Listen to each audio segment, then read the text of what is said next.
आज मनुष्य दिन ब दिन एक परेशानी में डूब जाता है और धीरे धीरे उसे अनेकों बीमारियां घेर लेती हैं।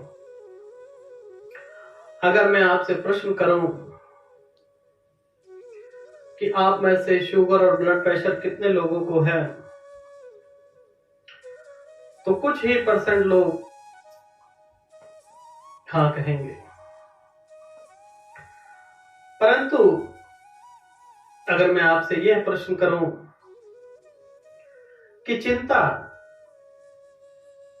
कितने परसेंट लोगों में है, तो आप सभी हाँ कहेंगे। जानते हैं चिंता क्या है?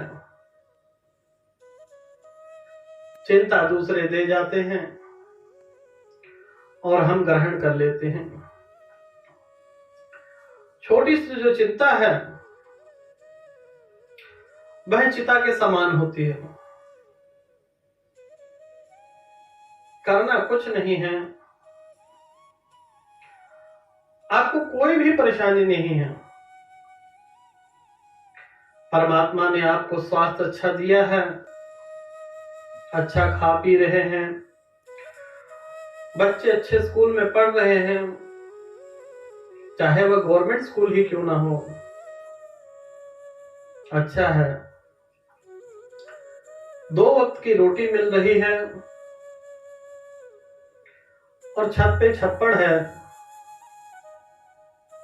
तो इस संसार के सबसे अमीर आदमी आप ही तो हैं। व्यर्थ की चिंता में डूब जाते हैं। आपको जन्म किसने दिया? किसी दूसरे ने। आपको नाम कौन देता है? कोई दूसरा। आपको काम कौन देता है? कोई दूसरा। पहला स्नान और आखिरी स्नान दूसरे ही कराते हैं। जो संपत्ति है वह कौन लेगा आपके जाने के बाद? दूसरे। आप क्या लाए थे और क्या ले जाओगे? व्यर्थ में चिंता कर रहे हो। खाली हाथ आए थे और खाली हाथ ही जाना पड़ेगा। परंतु जो प्रभु का सिमरन करते हैं उन्हें खाली हाथ नहीं जाना पड़ता। यह जीवन जो मृत्यु का जो चक्र है वह टूट जाता है। यह जो भव सागर है उसमें ज्योत से ज्योत मिल जाती है। अन्यथा यूं ही परेशान रहिए, व्यर्थ की चिंता करते रहिए। परेशानी नहीं है, आज काम नहीं है तो कल हो जाएगा, आज खाना नहीं है तो कल तो होगा ही होगा।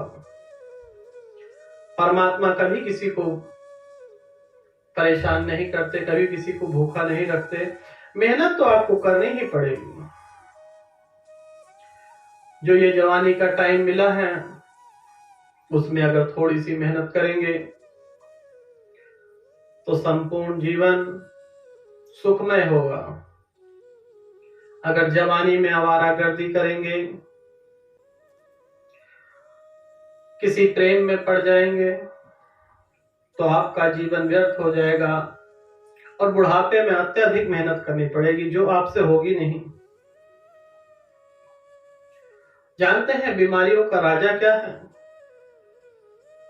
जैसे फलों में आम राजा होता है, जंगल में शेर राजा होता है, उसी प्रकार से आपका भाग्य कौन लिखता है? जानते हैं आपका भाग्य चिंता से लिखा जाता है। सारी बीमारियों का राजा जो है वह चिंता है। जितनी ज्यादा आप चिंता करेंगे धीरे धीरे ब्लड प्रेशर, शुगर, हार्ट की प्रॉब्लम, अनेकों प्रॉब्लम शुरू हो जाती हैं। इस राजा को हटा दीजिए, वहां पर प्रेम रख लीजिए। किसी को देना है, कुछ तो दीजिए। इस संसार में आए हैं तो कुछ तो कार्य करके जाएंगे। वह मुफ्त में आपको मिलता है और मुफ्त में ही देना है। जब किसी से मिले तो मुस्कुरा कर मिले। मन उदास करके क्या फायदा। जब किसी से बात करें, हल्की सी मुस्कुराहट, उसका भी मन खिल जाएगा, आपका भी मन प्रसन्न हो जाएगा। और जितना मन प्रसन्न रखेंगे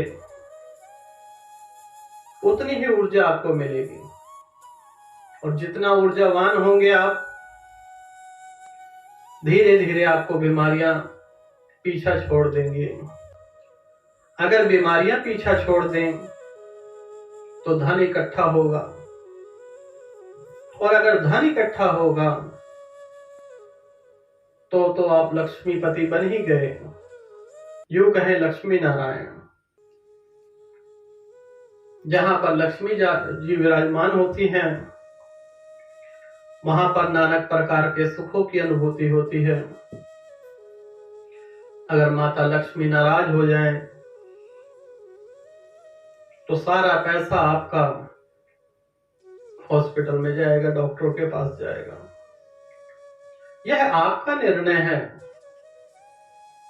कि आप कैसे खुश रहेंगे या दुखी मन से कलपते रहेंगे और परेशान रहेंगे, अनेकों बीमारियां ग्रहण करेंगे या उनको त्याग देंगे।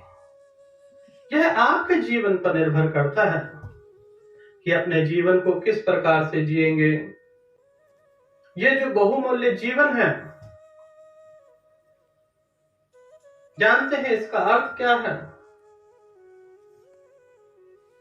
लाखों करोड़ों अरबों रुपए देकर भी आपको यह जीवन नहीं मिलेगा, परंतु आप यूं ही व्यर्थ कर देते हैं। एक महात्मा जी के पास एक भक्त ने कहा कि महाराज जी, आपने बैग में, अपने थैले में ये जो पत्थर है इसे क्यों रखते हैं? तो महाराज जी कहने लगे, तुम ले लो ये पत्थर और इसकी कीमत लगा के ले आओ।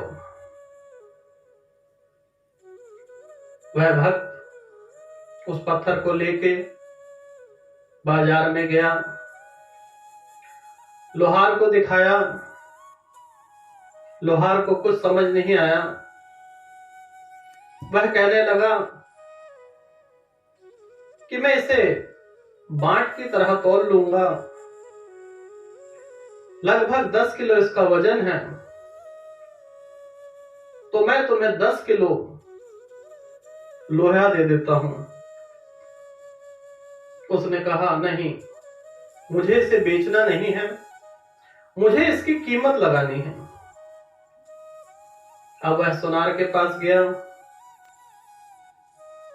सुनार ने कहा, यह मेरे किसी काम का नहीं है, फिर भी इसके बदले में मैं तुम्हें 1 किलो सोना दे दूंगा। अब वह सोचने लगा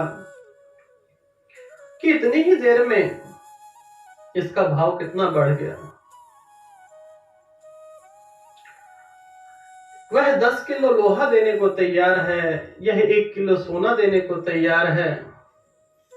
थोड़ा और आगे गया, ज्वेलरात की दुकान जिसे सुनार कहते हैं, वहां पर पहुंचा तो सुनार ने देखा, अपनी पहली नजर से परखा और कहने लगा, महात्मा जी क्या चाहते हैं आप? तो वह भक्त कहता कि साहब मुझे इसकी कीमत बता दीजिए। हमारे गुरुवर ने कहा है कि इसकी कीमत लगवा लो। जोहरी कहने लगा कि यह मैं पूरा नगर भी आपको दे दूं, पूरा इलाका आपको दे दूं, पूरी दुकान में रखा हुआ सोना चांदी भी आपको दे दूं, तब भी इसकी कीमत लगाना नामुमकिन है। वह आश्चर्य में पड़ गया। सुनार से पूछने लगा, ऐसा क्या कारण है? सुनार ने कहा कि यह विश्व का सबसे बड़ा हीरा है, फिर भी अगर तुम चाहो तो मैं तुम्हें एक आइलैंड दे सकता हूं। मेरे पास एक आइलैंड है, अगर यह पत्थर हीरा मुझे दे दो तो मैं तुम्हें एक आइलैंड दे दूंगा। भक्त जो है रात की दुकान से निकला और गुरुजी के पास पहुंच गया। गुरुजी मुस्कुराए, भक्त जाके चरणों में बैठ गया और कहने लगा कि गुरुवर सुनार की दुकान पर गया, वह 10 किलो सोना देने को, लोहा देने को तैयार था। जब मैं सुनार की दुकान पे गया तो वह 1 किलो सोना देने को तैयार था। जब मैं हीरे के दुकान पे गया तो वह कहने लगा इसकी कीमत लगाना नामुमकिन है, यह बहुमूल्य है, इसकी कीमत मैं नहीं लगा सकता, परंतु अगर आप चाहते हैं तो मैं आपको एक आइलैंड दे दूंगा। उसी प्रकार से जो हमारा जीवन है, हम किस प्रकार से जीते हैं यह हम पर निर्भर करता है। हम अपना जीवन लोहे के भाव में जिएंगे, सोने के भाव में जिएंगे, हीरे के भाव में, यह जीवन बहुमूल्य है, इसकी कोई कीमत नहीं है। गुरुमुखों, उसी प्रकार से हमारा जो जीवन है वह बहुत बहुमूल्य है, इसकी कोई कीमत नहीं है।